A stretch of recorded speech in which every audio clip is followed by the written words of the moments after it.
In this section, we are going to see how to solve systems of 3 equations, 3 unknowns, using augmented matrices and row operations. So this can be a little complicated, and we're going to take it kind of in baby steps. And in fact, we're going to start at the end of the problem, trying to see how to read the solution off from a reduced row echelon form matrix, or in other words, a terminal matrix. So what we have here in this example are 4 terminal matrices, and we are going to see how to read the solutions off from each of these matrices. So in example A, we have what is sort of the ideal solution the ideal situation where we have a unique solution.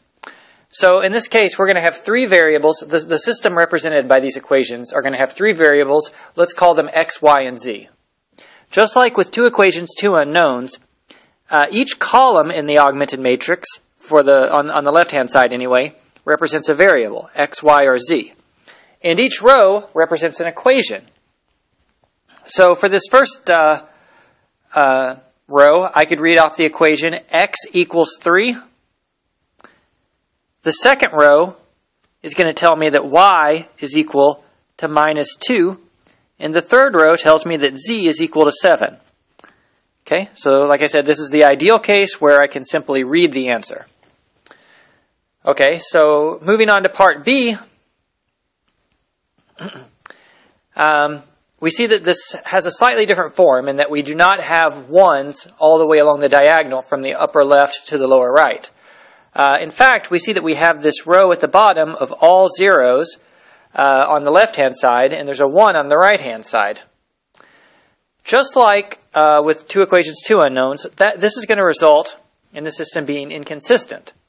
If I wanted to read off this first equation, or this bottom equation, it would read 0 equals 1, which is not true, so this is an inconsistent system. There are no solutions. So I just write inconsistent, no solutions. Okay, so those are kind of the easy cases. Moving on to part C. Again, you'll notice that I have at the bottom this row of all zeros on the left-hand side, but in fact, this row is zeros all the way across. So that's going to mean that this is a dependent system, and I need to read off the general solution. Now, reading the general solution for a system of 3 equations, 3 unknowns is a little bit different than for a system of 2 equations, 2 unknowns. I'm going to begin by writing out the 2 equations that I do have. Reading off the first equation, I'm going to get x minus 2z equals 7, and y plus 3z equals 2. So now when I write the general solution, I want to solve for 2 of the variables. In this particular case, I have a z in both equations. So I'm going to put the z's on the other side of the equation, and that's going to let me solve for x and y. So the answer here is the system is dependent.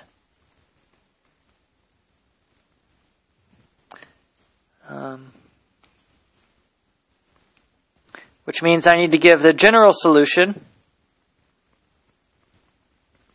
which in this case is x equals 7 plus 2z, and y equals 2 minus 3z. Just as a reminder, the purpose of the general solution is that it basically gives me a recipe for forming any solution that I want. As a brief example, let's say I wanted to form a couple of solutions to this equation. Now remember, since it's to the system. Remember, since the system is dependent, it actually has infinitely many solutions. But in the general solution, I have both x and y solved for in terms of z. So if I wanted to find a solution where, let's say, z is 0, for instance, I would plug that in and find out that x would have to be 7 and y would have to be 2. If I wanted to find a solution where z is 1, for instance, I would plug that in and find out that x had to be 9 and y is negative 1. So even though I have infinitely many solutions, not everything is a solution. And so the general solution tells me how to find the sets of values that do represent solutions. Okay, so part D is a very similar example. It's also going to work out to be dependent because of this last row. So I need to read off the two equations I do have. The first one tells me that x plus 4y is equal to minus 3. And this, the second equation tells me that z is equal to 5. Okay, well, I need to solve for two of the variables, so I'm going to solve for x and z. And that is going to leave me with, well, again, I need to state that the system is dependent. And then I give the general solution, which in this case turns out to be x equals minus 3 minus 4y. And then in this case, z is always 5. Z is equal to 5. So if any solution I can find, for any solution I can find to this system, the z coordinate is going to be 5. Okay. So that wraps up example 1.